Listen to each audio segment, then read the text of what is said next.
ಆಚಿ chilli powder ಸಖತ್ ಖಾರ ಬಣ್ಣ ಮತ್ತು ರುಚಿ ಆಚಿ ಚಿಲ್ಲಿ ಪೌಡರ್. ಮೈಸೂರು ಮತ್ತು ಚಾಮರಾಜನಗರ ಜಿಲ್ಲೆಯಲ್ಲಿ ಹುಲಿ ಆತಂಕ ದಿನದಿಂದ ದಿನಕ್ಕೆ ಜಾಸ್ತಿ ಆಗ್ತಾ ಇದೆ. ಈ ಹುಲಿ ಆತಂಕದಿಂದಲೇ ಸಫಾರಿಗೂ ಕೂಡ ಬ್ರೇಕ್ ಹಾಕುವಂತಹ ಕೆಲಸವನ್ನ ಅರಣ್ಯ ಇಲಾಖೆ ಮಾಡಿದೆ. ಬರೋಬ್ಬರಿ 1 ತಿಂಗಳಾಯಿತು ಸಫಾರಿ ಬಂದಾಗಿ. ಇದೇ ಸಫಾರಿಯನ್ನ ನಂಬಿಕೊಂಡು ಜೀವನ ನಡೆಸ್ತಾ ಇದ್ದವರು ಈಗ ಆತಂಕಕ್ಕೊಳಗಾಗಿದ್ದಾರೆ. 1 ತಿಂಗಳಿನಿಂದ ನಿಂತಲ್ಲಿಯೇ ನಿಂತಿದ್ದಾವೆ ಸಫಾರಿ ವಾಹನಗಳು. ರೆಸಾರ್ಟು, ಹೋಮ್ ಸ್ಟೇ, ಹೋಟೆಲ್ಗಳ ಆದಾಯಕ್ಕೂ ಕೂಡ ಪೆಟ್ಟು. ಅರಣ್ಯ ಸಚಿವರಿಗೆ ಸಫಾರಿಯನ್ನ ಆರಂಭಿಸುವಂತೆ ನಿರಂತರ ಮನವಿ ಆಗ್ತಾ ಇದೆ. ಸಫಾರಿ ಗೈಡು ಸಿಬ್ಬಂದಿಗೂ ಕೂಡ ಕೆಲಸ ಕಳೆದುಕೊಳ್ಳುವಂತಹ ಆತಂಕ ಇದೆ. ಮೈಸೂರು ಚಾಮರಾಜನಗರ ಭಾಗದಲ್ಲಿ ಹುಲಿ ಆತಂಕಕ್ಕಾಗಿ ಸಫಾರಿಗೆ ಬ್ರೇಕ್ ಹಾಕುವಂತಹ ಕೆಲಸ ಆಗಿತ್ತು. ಇದೇ ಸಫಾರಿಯನ್ನು ನಂಬಿಕೊಂಡು ನೂರಾರು ಕುಟುಂಬಗಳು ಬದುಕನ್ನು ಕಟ್ಟಿಕೊಂಡಿದ್ದಾವೆ. ಹೇಳಿ ಕೇಳಿ ಇಯರ್ ಎಂಡ್ ಇದು, ಸಾಲು ಸಾಲು ರಜೆ ಇರುತ್ತೆ. ಹೊಸ ವರ್ಷವನ್ನು ಆಚರಿಸೋದಕ್ಕೆ ಸಫಾರಿ ಮೂಲಕ ತುಂಬ ಜನ ಬರ್ತಾರೆ.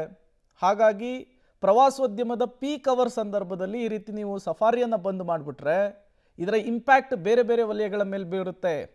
ಇದನ್ನೇ ನಂಬಿಕೊಂಡಿರುವಂತಹ ಕುಟುಂಬಗಳಿಗೆ ಹೊಟ್ಟೆ ಮೇಲೆ ತಣ್ಣೀರು ಬಟ್ಟೆ ಹಾಕ್ಕೊಳ್ಬೇಕಾದಂತಹ ಪರಿಸ್ಥಿತಿ ನಿರ್ಮಾಣವಾಗುತ್ತೆ. ಹಾಗಾಗಿ ಅರಣ್ಯ ಇಲಾಖೆ ಮುಂಜಾಗೃತಾ ಕ್ರಮಗಳನ್ನು ತೆಗೆದುಕೊಂಡು ಸಫಾರಿಗೆ ಅವಕಾಶವನ್ನು ಮಾಡಿಕೊಡ್ಬೇಕು ಅಂಥೇಳಿ ಸ್ಥಳೀಯರು ಸಫಾರಿಯನ್ನೇ ನಂಬಿಕೊಂಡು ಬದುಕಿ ಕಟ್ಕೊಂಡವರು ಈಗ ಮನವಿ ಮಾಡ್ಕೊಳ್ತಾ ಇದ್ದಾರೆ. ಮೈಸೂರು ಹಾಗೂ ಚಾಮರಾಜನಗರ ಜಿಲ್ಲೆಯಲ್ಲಿ ಹುಲಿ ದಾಳಿಯಿಂದ ರೈತರ ಸಾವು ಪ್ರಕರಣಗಳು ಹೆಚ್ಚಾದ ಬೆನ್ನಲ್ಲೇ ಸಚಿವ ಈಶ್ವರ್ ಖಂಡ್ರೆ ಬಂಡೀಪುರ ಹಾಗೂ ನಗರವಳಿಯಲ್ಲಿ ಸಫಾರಿ ಬ್ಯಾನ್ಗೆ ಆದೇಶ ಮಾಡಿದ್ರು. ಆ ಹಿನ್ನೆಲೆಯಲ್ಲಿ ಇದೀಗ ಬಂಡೀಪುರ ಜನರಿಲ್ಲದೆ ಬಣಗುಡ್ತಾ ಇರ್ತಕ್ಕಂಥ ನಾವು ಕಾಣ್ತಾ ಇದ್ದೀವಿ. ನೀವು ದೃಶ್ಯಗಳು ಕೂಡ ಗಮನಿಸ್ಬೋದು. ನಾನು ಇದೀಗ ಚಾಮರಾಜನಗರ ಜಿಲ್ಲೆಯ ಗುಂಡ್ಲುಪೇಟೆ ತಾಲೂಕಿನ ಬಂಡೀಪುರದ ಮೇಲ್ಕಾಂನಲ್ಲಿ ಸಫಾರಿ ಪಾಯಿಂಟ್ನಲ್ಲಿದ್ದೇನೆ. ಈ ಸಫಾರಿ ಪಾಯಿಂಟಲ್ಲಿ ಸದ್ಯ ಪ್ರವಾಸಿಗರು ಇಲ್ಲದೆ ಬಣಗುಡ್ತಕ್ಕಂಥ ದೃಶ್ಯಗಳು ಕೂಡ ನಮಗೆ ಕಾಮನ್ ಕಂಡು ಬರ್ತಾ ಇರ್ತಕ್ಕಂಥ ಕಾಣ್ತಾ ಇದ್ದೀವಿ.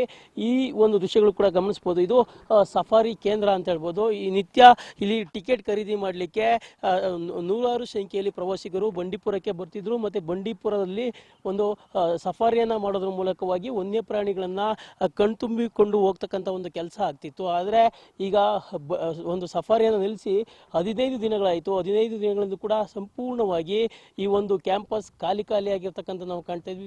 ಇಲ್ಲಿರ್ತಕ್ಕಂಥ ಸಿಬ್ಬಂದಿಗಳು ಕೂಡ ಒಂದು ಕೆಲಸ ಕೂಡ ಕಡಿಮೆ ಆಗಿದೆ. ಮತ್ತು ಇಲ್ಲಿರ್ತಕ್ಕಂಥ ವಾಹನಗಳು ಕೂಡ ಒಂದೇ ಕಡೆ ನಿಲ್ಲಿಸಿರ್ತಕ್ಕಂಥದ್ದನ್ನು ನಾವು ಕಾಣ್ತಾ ಇದ್ವಿ. ಇನ್ನು ಈ ಪಾರ್ಕಿಂಗ್ ಝೋನ್ ಕೂಡ ಯಾವಾಗಲೂ ಕೂಡ ಹೊರಗಿಂದ ಬರ್ತಕ್ಕಂಥ ವಾಹನಗಳಿಂದ ಸದಾ ತುಂಬಿ ತುಳುಕ್ತಿತ್ತು ಅಂತ ಹೇಳ್ಬೋದು. ಇದೀಗ ಯಾವುದೇ ವಾಹನಗಳು ಕೂಡ ಇಲ್ಲಿಗೆ ಬರ್ತಾ ಇಲ್ಲ. ಯಾಕೆಂದರೆ ಈಗಾಗಲೇ 15 ದಿನಗಳಿಂದ ಒಂದು ಸಫಾರಿಯನ್ನು ಬ್ಯಾನ್ ಮಾಡಿರ್ತಕ್ಕಂಥ ಹಿನ್ನೆಲೆಯಲ್ಲಿ ಬಂಡೀಪುರಕ್ಕೆ ಬರ್ತಕ್ಕಂಥ ಪ್ರವಾಸಿಗರ ಸಂಖ್ಯೆ ಸಂಪೂರ್ಣವಾಗಿ ಇಳಿಮುಖವಾಗಿದೆ ಅಂತ ಹೇಳ್ಬೋದು.